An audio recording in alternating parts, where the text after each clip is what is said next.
Lecture du livre du prophète Osée. Israël était une vigne luxuriante qui portait beaucoup de fruits. Mais plus ses fruits se multipliaient, plus Israël multipliait les autels. Plus sa terre devenait belle, plus il embellissait les stèles des faux dieux. Son cœur est partagé. Maintenant, il va expier. Le Seigneur renversera ses autels. Les stèles, il les détruira. Maintenant, Israël va dire: nous sommes privés de roi, car nous n'avons pas craint le Seigneur. Et si nous avions un roi, que pourrait-il faire pour nous? Ils ont disparu, Samarie et son roi, comme de l'écume à la surface de l'eau. Les lieux sacrés seront détruits. Ils sont le crime, le péché d'Israël. Épines et ronces recouvriront leurs autels. Alors on dira aux montagnes: cachez-nous, et aux collines: tombez sur nous. Faites des semailles de justice, récoltez une moisson de fidélité, défrichez vos terres en friche. Il est temps de chercher le Seigneur jusqu'à ce qu'il vienne répandre sur vous une pluie de justice. Au nom du Père et du Fils et du Saint-Esprit. Amen. Loué soit Jésus-Christ. Chers frères et sœurs dans le Christ, la première lecture d'aujourd'hui tirée du livre d'Osée nous présente le danger du luxe, le danger de la richesse. Et pas seulement le danger de la richesse, mais le danger du changement de statut. Nous le constatons d'ailleurs même dans notre société, aussi bien ce que Osée décrit, non? Il dit, plus le peuple d'Israël augmentait du point de vue financier, plus ils utilisaient ce moyen-là pour s'éloigner de Dieu. Plus ils augmentaient en élégance, en beauté, plus ils s'éloignaient de Dieu.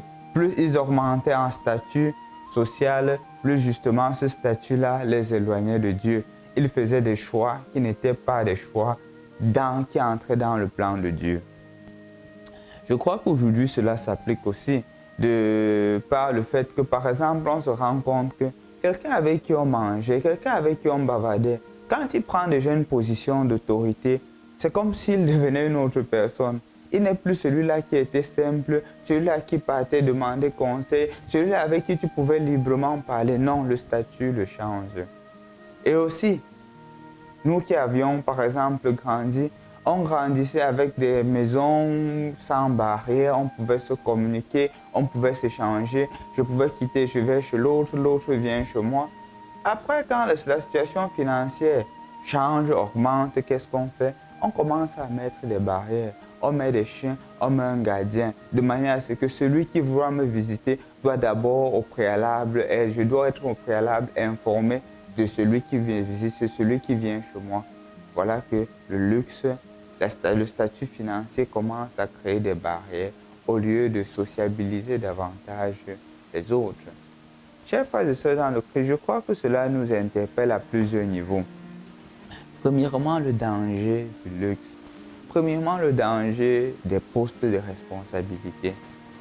C'est une grâce que le Seigneur nous a donnée. Il faudrait que ce soit clair dans nos têtes, dans nos cœurs, dans nos pensées, que c'est une grâce que le Seigneur nous a donnée. Et le Seigneur nous offre cette grâce-là, non pas pour que nous nous éloignions de lui, mais pour que nous prenions davantage conscience que c'est lui qui est au contrôle de tout.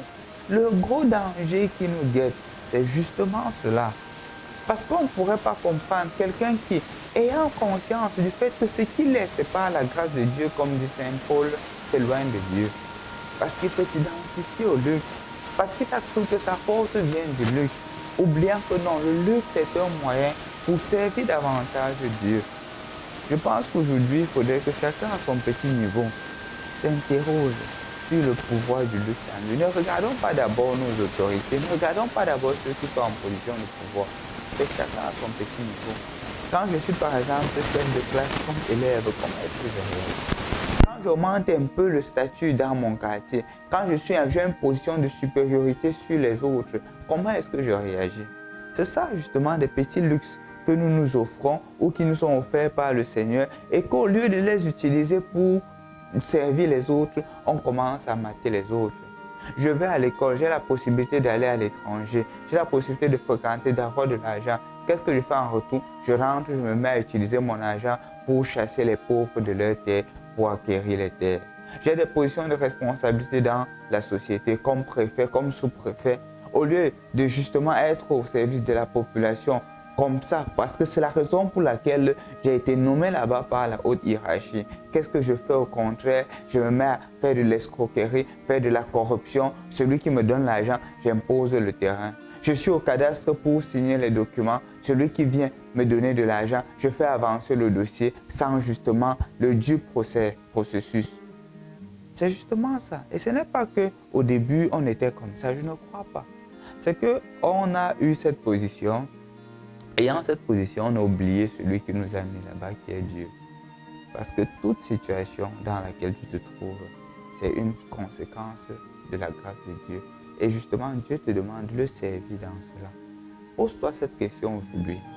Dans ce que je fais, est-ce que je suis en train de servir Dieu? Dans tout acte que tu poseras, demande-toi si tu es en train de servir Dieu.